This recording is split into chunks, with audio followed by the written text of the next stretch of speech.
बिस्मिल्लाहिर्रहमानिर्रहीम और अस्सलाम वालेकुम। इसराइल, अमेरिका और ईरान के दरमियान जंग 5वें रोज में दाखिल हो चुकी है। अब तक हलाकतों की तादाद भी बहुत ज़्यादा हो गई है। अमेरिकी फ़ौजी भी उसमें हलाक हुए हैं और ईरानी फ़ौजी भी उसमें शहीद हो गए हैं। और यहाँ तक कि खैबर शिकन मिसाइल का भी ईरान ने आज़ादाना इस्तेमाल किया है। गुज़िश्ता रोज़ नेतन्याहू के दफ्तर के बाहर भी फेंका खैबर शिकन मिसाइल, लेकिन उसमें नेतन्याहू बच गए हैं। लेकिन अब ये कहा यह जाता है कि अब ये जंग मज़ीद ज़्यादा होने लगी है और मज़ीद तेज़ी पकड़ने लगी है, क्योंकि 5वां रोज़ होने को है। यहाँ पर एक खबर ये भी सामने आ रही है अयतुल्लाह ख़ामनाई के हवाले से कि उनका नमाज़ जनाज़ा अदा अब तक नहीं कर सके ईरानी हुकूमत। लेकिन अब उनके लिए इंटेलिजेंस रिपोर्ट सामने आई है जिसमें यह कहा जाता है कि अगर अयतुल्लाह ख़ामनाई का अगर जनाज़ा पढ़ाते के दौरान उन पर जो है ना अटैक हो सकता है। उसकी वजूहात ये है कि इस जंग में आपको पता है कि सब चीज़ें जायज़ होती है। किसी भी टाइम जिस तरीके से अयतुल्लाह ख़ामनाई का जब नमाज़ जनाज़ा होगा उस दौरान मिलिट्री की आला क़यादत भी हो सकती है उसमें, जो मुल्क की आला क़यादत वो भी हो सकती है उसमें।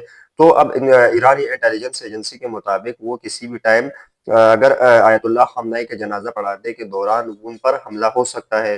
तो इस दौरान ईरान ने क्या निपटने के लिए क्या तैयारी की हुई है और उनको कब सुपर्द खाक किया जाएगा, ये सारा मामला आपके सामने रखता हूँ। और ये एक ज़ेर बहस बन चुकी है। दूसरी जानिब आपके सामने पाकिस्तान की सूरत हाल है और वो भी आपके सामने रखते हैं कि वज़ीर-ए-आज़म शहबाज शरीफ ने सब पार्लिमानी पार्टी का इजलास बुलाया था, जिसमें उन्होंने पाकिस्तान तहरीक इंसाफ से पूछा तो उस पर उनका क्या जवाब आता, महमूद खान चकज़ई का इस पे क्या सवाल जवाब, तो वो सारा अहवाल आपके सामने रखता हूँ।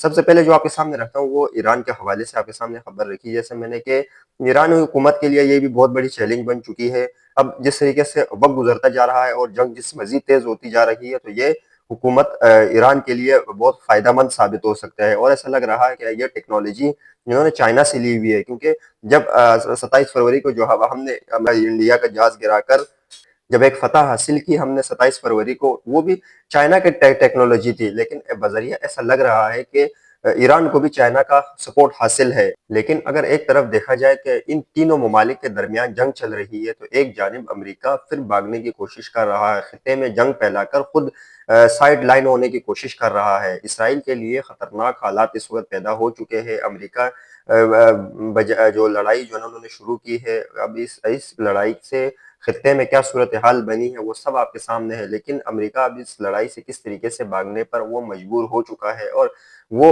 ईरान ने ये कहा है कि हम अपने जो जदीद हथियार है अभी तक हमने वो इस्तेमाल भी नहीं किए, हम जंग के आगाज में वो हथियार इस्तेमाल नहीं करना चाहते हैं। ये इमरान रियाज ने भी इस चीज़ का दावा किया है कि ईरान के पासदारान इनकलाब ने यह कहा है कि अब तक जो हम ऐसे हथियार नहीं इस्तेमाल करना चाह रहे जो जंग के शुरू में हमने इस्तेमाल किया। लेकिन जिस तरीके से जो ईरान पर सख्तियाँ बढ़ी है और खुसूसी तौर पर जिस तरीके से तेहरान पर हमले किए गए, तो इसके बाद से मजबूरन उनको जो खैबर शिकन मिसाइल है वो इस्तेमाल करना पड़ा और मजीद वो टारगेट अपने सेट किए हुए हैं उन्होंने। लेकिन ईरान की एक और बड़ी कामयाबी, अमेरिका और इसराइल की दिफाई निज़ाम ईरान ने हिला कर रख दिया है। ईरान इसराइल के शहरों को ऐसा टारगेट कर रहा है जहां कहा जाता है कि कोई पहुंच भी नहीं सकता। इसराइल की आम शहरियों की हालात भी पतली हो चुकी है। एक रिपोर्ट के मुताबिक जब वहां पर सहाफ़ी वहां पर गए और ईरान ने जो हमले किए हैं तो वहां का जायजा लेने जब गए सहाफ़ी वहां पर, तो जो एक वीडियो भी बनी है जिसमें वो कहा जाता है कि वो जब रिपोर्टिंग कर रहा था कि यहाँ पर जो है ना ये नुकसानात हुआ है, जो ईरानी मिसाइल है वहाँ कर ये जगह जो है ना वहाँ पर नुकसान हुआ है और ये चीज़ें जो है ना इससे उनसे मुतासिर हुई है। तो उस पर ये जो इसराइली जो एहलकार है उन्होंने जो है ना उस रिपोर्टर को गिरफ्तार कर दिया। गिरफ्तारी के बाद जो इंटरनेशनल मीडिया पर काफ़ी प्रेशर पड़ा है इसराइल पर कि आपने जो इंटरनेशनल कवानीन की खिलाफ वर्जी आपने जो, इसलिए जो है ना ये इनके लिए एक बहुत बड़ा जो है ना शर्मिंदगी का बाइस है। अब ये लोग जंग से किसी तरीके से भी निकलना चाह रहे हैं, लेकिन ये लोग जंग से अब निकल नहीं सकते, क्योंकि इनके लिए बहुत बड़ी चैलेंज बन चुके हैं। और जिस तरीके से कामयाबियां ईरान समेटता जा रहा है, लेकिन ऐसा लग रहा है कि खित्ते में जंग ईरान जीत ही जाएगा। एक तरफ तो पड़ोसी मुल्क पर इतना प्रेशर, तो दूसरी तरफ राना सनाउल्लाह की गुफ्तगू। उन्होंने निजी टीवी के प्रोग्राम में उन्होंने कहा है, जब उनसे सवाल हुआ कि क्या आपने अगर ईरान अगर सऊदी अरब पे हमला करता है, लेकिन वो तो ये तो वाज़ेह है कि वो खुसूसी तौर पर ईरान जो है ना टारगेट करता है एयर बेसिस को, जो अमेरिका के एयर बेसिस है जहाँ से जहाज उड़कर ईरान पर हमले करता है। जब इनसे सवाल हुआ कि आप क्या अपनी सरजमीन का दिफा करेंगे, क्योंकि आपके इनके साथ अमेरिका के साथ سعودی عرب کے ساتھ آپ کا معاہدہ ہو چکا ہے کہ ہم دفاعی نظام ہمارا ایک ہی ہے سارا.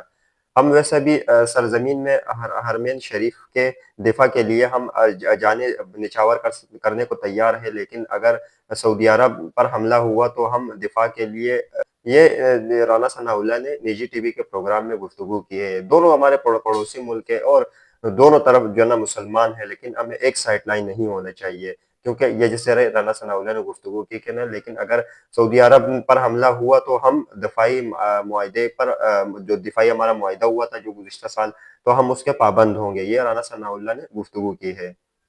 دوسری جانب ایران اور اسرائیل اور امریکہ کے جنگ کے دوران عالمی تنازعات بہت زیادہ ہو گئے، جس میں جو پیٹرول اور دیگر چیزوں کی قیمتیں، جو آئل کی قیمتوں میں اضافہ ہوتا جا رہا ہے، اور کئی جگہوں پہ شارٹیج بھی ہو گئی ہے پیٹرول اور دیگر چیزوں کی. لیکن یہ کہا جاتا ہے کہ وزیر خزانہ محمد اورنگزیب ہے، انہوں نے اس چیز کو واضح کر دیا ہے کہ پاکستان میں جو پیٹرول آئل کا بحران نہیں آئے گا. وزیر خزانہ نے میڈیا سے گفتگو کرتے ہوئے ان کا کہنا تھا کہ ہم ہر دن 2 بجے پیٹرول مصنوعات کی اسٹاک اور سپلائی پر میٹنگ کرتے ہیں، ابھی تک حالات کنٹرول میں ہے. یہ محمد اورنگزیب نے جو وزیر خزانہ ہے انہوں نے گفتگو کی ہے کہ پاکستان میں جو آئل کا بحران نہیں آ سکتا ہے، لیکن اب دیکھا جا سکتا ہے کہ پاکستان میں بحران آ گیا ہے، بلکہ بڑے بڑے کمپنیوں نے وزیراعظم شہباز شریف کو خط بھی لکھ دیا ہے کہ اب جو پیٹرول اور دیگر مصنوعات کی قیمتوں میں جو ہے کہ قیمتیں تو ہے خیر ایک الگ بات ہے، لیکن مل نہیں رہی. اب آپ کے سامنے کچھ پاکستان کے کچھ اندرونی معاملات، جیسے میں نے آپ کو پیٹرول کے مصنوعات کی قیمتوں کے حوالے سے میں نے آپ کے سامنے خبر رکھی، لیکن اگلی خبر آپ کے سامنے جو وزیراعظم شہباز شریف کے حوالے سے رکھتا ہوں کہ انہوں نے ال پارٹی کانفرنس بلایا تھا، جس پر پاکستان تحریک انصاف نے ایک دن کا ٹائم دیا تھا، جس میں انہوں نے پاکستان تحریک انصاف نے جو اندرونی جو لیڈرز ہیں ان کے ساتھ مشاورت کرنے کے بعد ان کا کہنا تھا کہ اگر ایسے وزیراعظم اس حوالے سے، لیکن اگر دیکھا جائے تو پوری پارلیمان کو اعتماد میں لے کر ان کو بریفنگ دینی چاہیے. لیکن وزیراعظم شہباز شریف نے، لیکن اپوزیشن کا مطالبہ یہ تھا کہ پوری پارلیمان کو ان کیمرہ بریفنگ دی جائے، لیکن حکومت نے ایسا نہیں کیا، اور حکومت نے پارلیمانی لیڈرز پر ان کو بلانے پر رضامندی ظاہر کی، جس کے بعد طارق فضل چودھری اور رانا ثناء اللہ نے محمود خان اچکزئی سے رابطہ کیا. لیکن اگر دیکھا جائے تو پاکستان تحریک انصاف اس کا بائیکاٹ کرتی ہوئی نظر آ رہی ہے. شاہد خٹک کی گفتگو میں آپ کے سامنے رکھ دیتا ہوں کہ شاہد خٹک کہتا ہے کہ ایک طرف تو آپ نے عمران خان کو ناحق قید رکھا ہوا ہے اور ان سے ملاقاتوں بند کی ہوئی ہے، دوسری طرف آپ کہتے ہو کہ ہمارے